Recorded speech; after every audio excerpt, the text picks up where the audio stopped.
اعوذ باللہ السمیع العلیم من الشیطان اللعین الرجیم بسم اللہ الرحمن الرحیم الحمد للہ رب العالمین والصلاة والسلام علی ابی القاسم محمد اللہم صلی علی محمد وآل محمد وعلی آلہ الطیبین الطاہرین المعصومین اما بعد فقد قال اللہ سبحانہ وتعالی بسم اللہ الرحمن الرحیم وقل ہاتوا برہانکم ان کنتم صادقین۔ سب سے پہلے تو یہ جو عصر ہے، یہ جو زمانہ ہے، یہ جو وقت ہے، اس وقت میں انسان پر اس قدر فتنے، آزمائشیں، اعتراضات ہر طرف سے ہیں کہ انسان اولین مرحلے میں گھبرا جاتا ہے، پریشان ہو جاتا ہے۔ جب ہر طرف سے اشکالات، اعتراضات آتے ہیں، اور ہم جو آج گفتگو کر رہے ہیں یہ مقدمہ ہوگا ہمارے اصل جو موضوع ہے کہ شیعہ عقائد اور جدید اعتراضات، یہ ہمارا بنیادی طور پر موضوع رہے گا، اور اس موضوع کے ضمن میں ہم گفتگو کرتے رہیں گے انشاءاللہ۔ تو یہ جو اشکالات ہیں یہ وارد ہوتے ہیں، اور ان کا حل کے لیے علماء اعلام نے ہر دور میں محنت کی ہے، آگے بڑھے ہیں، جوابات دیے ہیں۔ لیکن چونکہ یہ زمانہ میڈیا کا زمانہ ہے اور ہر بندے کی دسترس میڈیا تک ہے، اور دوسری جانب سے اس قدر زیادہ کام ہو رہا ہے کہ اعتراضات پہلے پہنچ جاتے ہیں، جوابات ہمارے بعد میں پہنچتے ہیں۔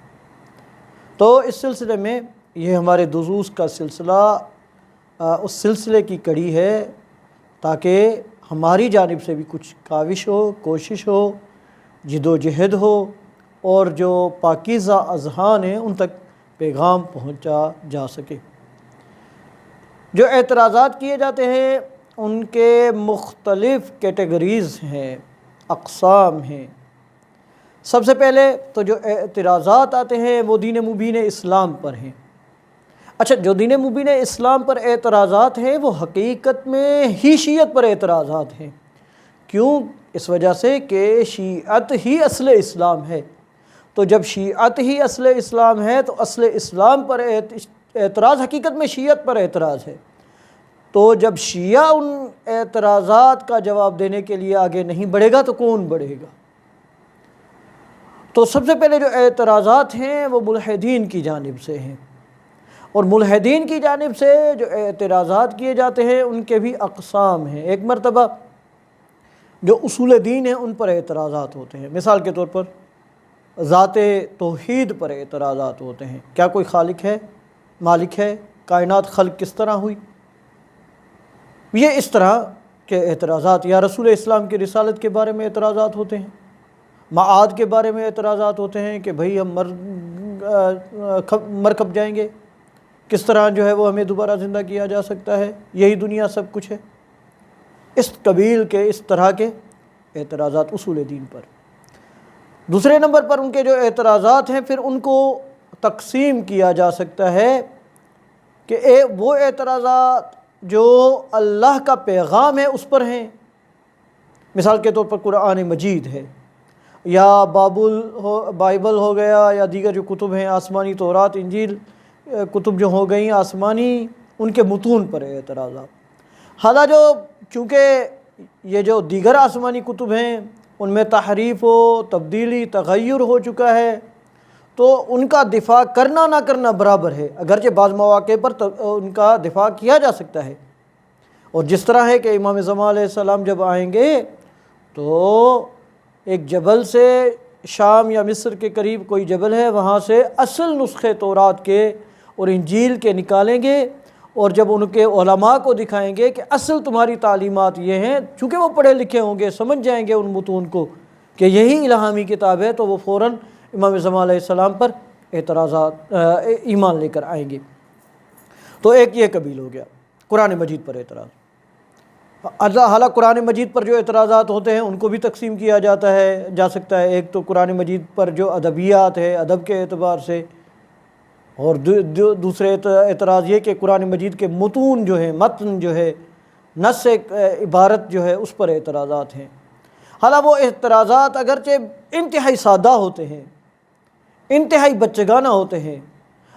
مثال کے طور پر کل کوئی دوست بتا رہے تھے کہ کسی نے اعتراض کیا ہے، اس کا جواب کیا ہوگا؟ وہی اعتراض کیا ہے؟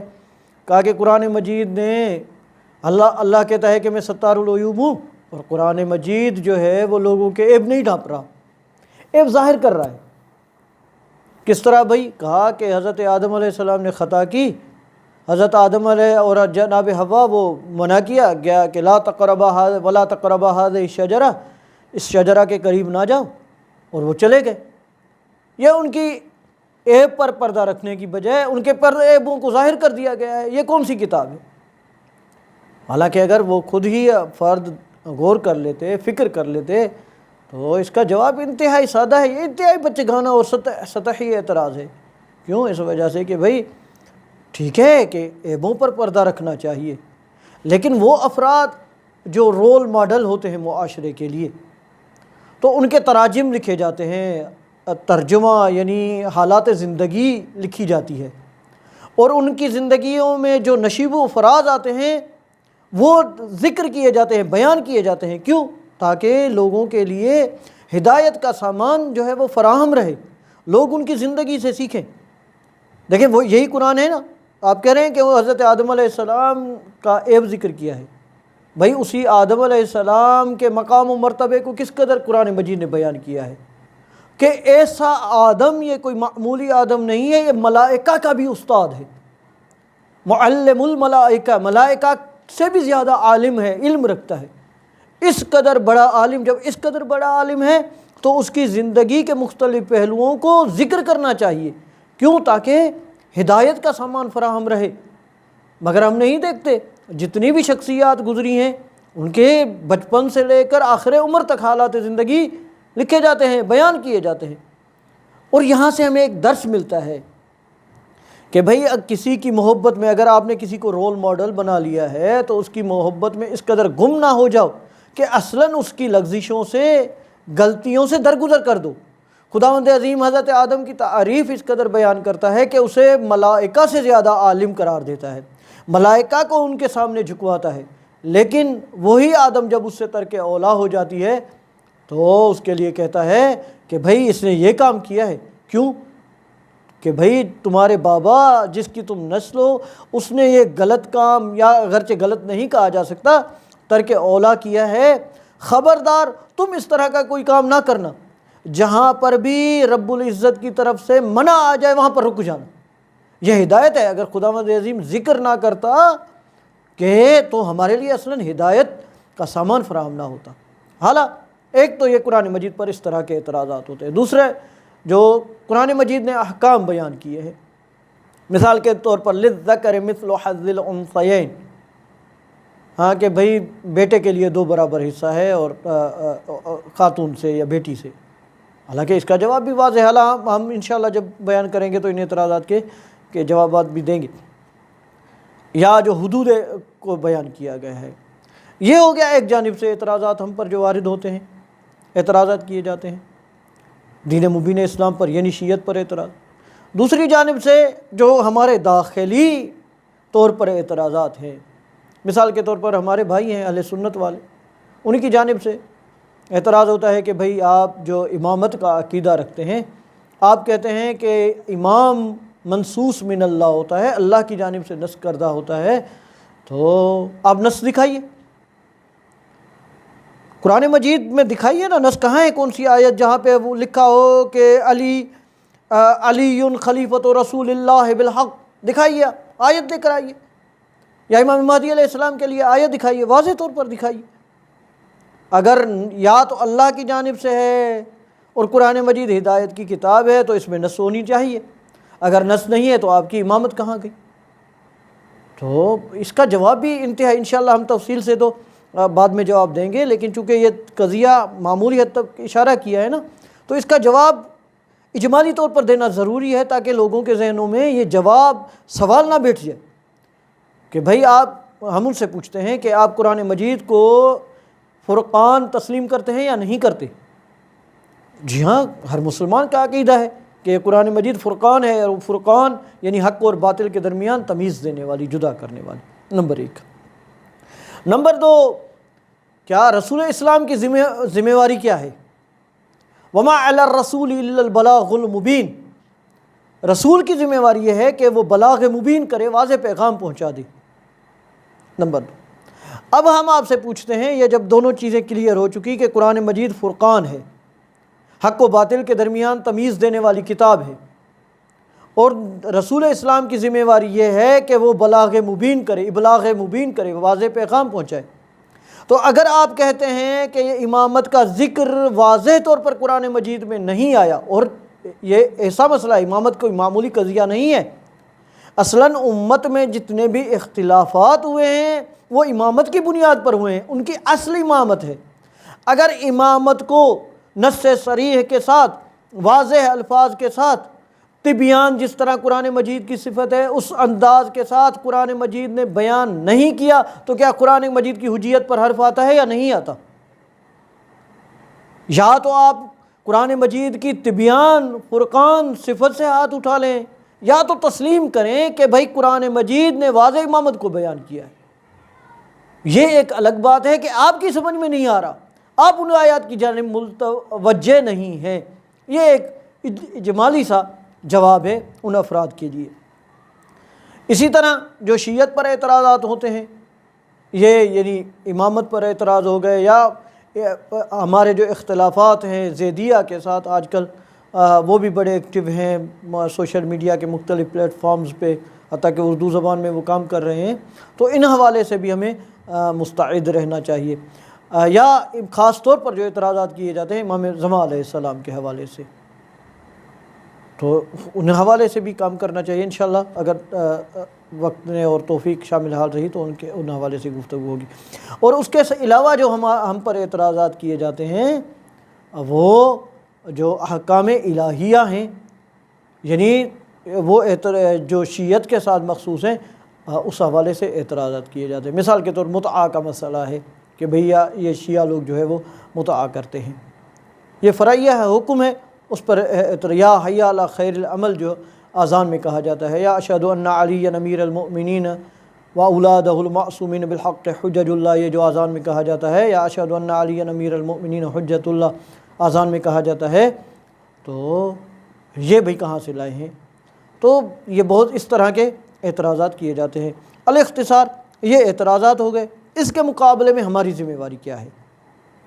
ہماری ذمہ واری سب سے پہلے یہ ہے کہ ہم اپنے آپ کو اس مقدار میں تشیع کے علماء، طلاب اعظام، محققین آگے بڑھیں جو مختلف مجالات میں، مختلف شعبہ جات میں کام کریں۔ کچھ افراد آگے بڑھیں جو امام زمان علیہ السلام کی خاطر خود کو وقف کر دیں کہ بھئی جو دین اسلام پر اعتراضات وارد ہوتے ہیں ہم ان کا دفاع کریں گے۔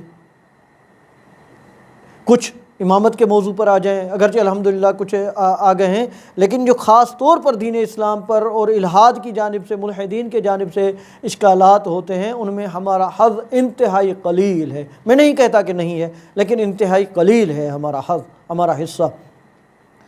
دوسرے نمبر پر کچھ افراد آگے بڑھیں جو امامت اور ان چیزوں پر کچھ آئیں اور فرعی احکام پر کام کریں، جس طرح یہ ہمارے استاد بزرگوار ہیں سید علی شہرستانی، انہوں نے الفقہ الکلامی کے عنوان سے کام کر رہے ہیں۔ وہ مثال کے طور پر رسول اسلام کا وضو، حی علی خیر العمل اذان میں، ان دیگر مقامات میں جہاں پر بھی شیعت کا تمام علماء کا، تمام دنیا کے شیعوں کا اجماع ہے کہ یہ ہمارے یہاں مسئلہ ثابت ہے، اور دوسرے مسالک والے ہم سے اختلاف رکھتے ہیں، تو انہوں نے دیگر مسالک کے کتب سے یہ ہمارا فرعی مسئلہ ثابت کیا ہے کہ یہ آپ کے ہاں ثابت ہے، آپ نے اس کو چھوڑ دیا ہے۔ تو اس طرح نمبر 2 کہ ہماری ذمہ واری یہ ہے کہ جہاں پر بھی جائیں بحث کریں تو علم، سب سے پہلے تو علم ہونا ضروری ہے۔ اگر علم نہیں ہے اور سمجھتے نہیں ہیں اور خود میں مہارت حاصل نہیں کی، ایسے ہی میدان میں کود جائیں گے تو فائدے کی بجائے نقصان ہوگا، دفاع کی بجائے شیعت کے لیے، تشیع کے لیے رسوائی کا سامان فراہم ہوگا۔ نمبر 1۔ نمبر 2 کہ گفتگو کے دوران جس کے ساتھ بھی گفتگو ہو کبھی بھی اخلاق کا دامن نہیں چھوڑنا چاہیے۔ اگر کسی بھی موقع پر ہمارے کسی دلیل میں کسی بات میں نقص بھی ہوگا نا، وہ جو اخلاقی طور پر ہماری اعلیٰ ظرفی ہے یا اخلاقی اقدار کے حوالے سے جو ہمیں اضافی مارکس دیے گئے ہیں، وہ اس کمی کو پورا کر دے گا۔ آپ کو لوگ یعنی آپ کے اخلاق کی قسمیں اٹھائیں، اور یہ لوگوں کو متاثر کرنے کا سب سے بڑا ذریعہ ہے۔ اس طرح سے ہم کام کر سکتے ہیں۔ رب العالمین کی بارگاہ میں دعا ہے کہ رب العالمین ہم آپ سب کو حضرت ولی النعمہ صاحب الزمان عجل اللہ فرجہ الشریف کے خدام میں شمار فرمائے اور امام علیہ السلام کے ظہور میں جلدی فرمائے۔ اللہم صلی علی محمد و آل محمد وعجل فرجہم۔